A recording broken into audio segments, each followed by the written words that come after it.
Shalom. First and foremost, I would like to give all praises to Yahweh, Bahashem, Yahweh Shai, Bahashem Ha, Rekakwadash Ma'amath. Double honors to the apostles of Great Millstone and the elders. Double honors to my elder as well, Ahar One, Bayasha Allah, of the Lions Den Camp. And salutations to the fellow Akim, our Wafim and children that believe in truth and in sincerity. It's your brother Athan Yalla, back to another lesson, and Yahweh Ratazah is edifying. I'm going to start off in the book of James, chapter 4 and verse 3.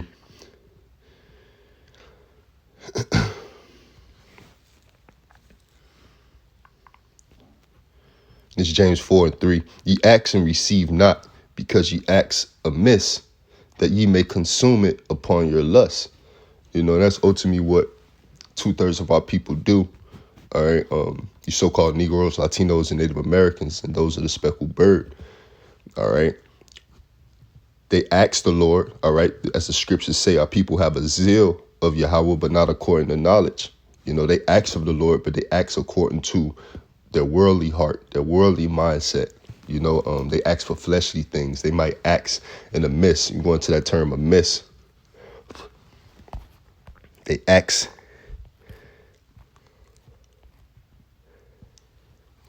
Ye ask amiss, G2560. Strong's G 2560. Kakos. Kakos. Kakos. Meaning what? They ask miserably. They ask to be ill. They ask improperly. They ask wrongly. They ask to speak ill of. You know, they ask him for the wrong reasons.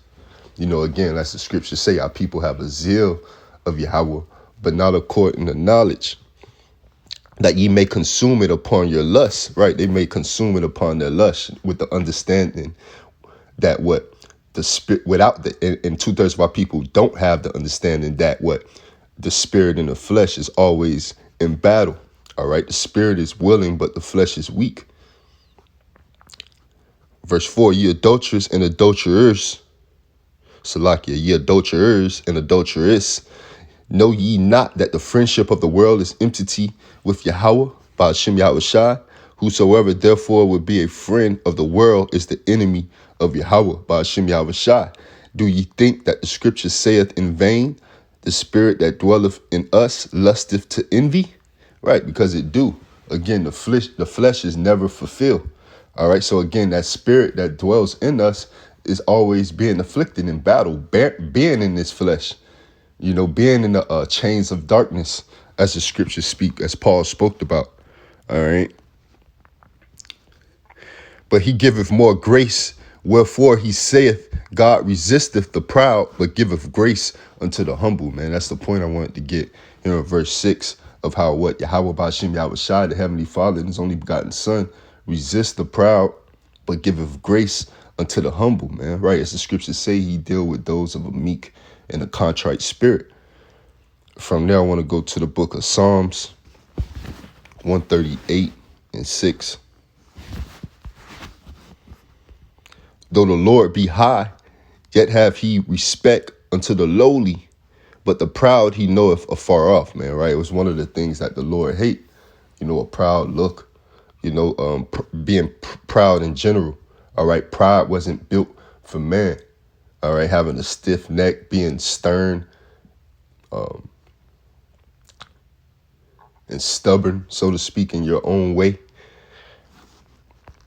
You know, the Lord will break you down, all right? Even the things that you would say or think that you wouldn't do, the Lord will make you do it, all right? He'll bow down on your back. This is Proverbs 29 and 23. A man's pride shall bring him low, but honor shall uphold the humble in spirit, man, right? Because what honor, as the scriptures say, honor and then humility, honor and humility, all right? Honor comes before humility, you know, roughly paraphrasing, all right? But what a man's pride shall bring him low, it will bring him to a low estate, a low degree. But honor shall uphold the humble in spirit. You know, it's about being honorable. It's Proverbs 18 and 12. Before destruction, the heart of man is haughty, and before honor is humility. All right, before honor is humility. You know what it said? Pride comes before destruction, and a haughty spirit before a fall. So it's what?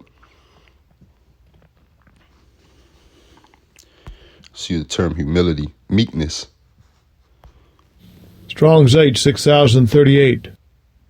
Anava. Anava. Second entry. Anava. Anva. Humility, meekness. Anva. All right, gentleness, meekness. What you shall show, ultimately bearing the spirit of Yahweh Bashem Yahweh Shai. But I'll end off with the book of Matthew, chapter 23, and verse 8. But be not ye called rabbi, for one is your master, even Yahweh Shai Mashiach, and all ye are brethren. And call no man your father upon the earth, for one is your Father which is in heaven.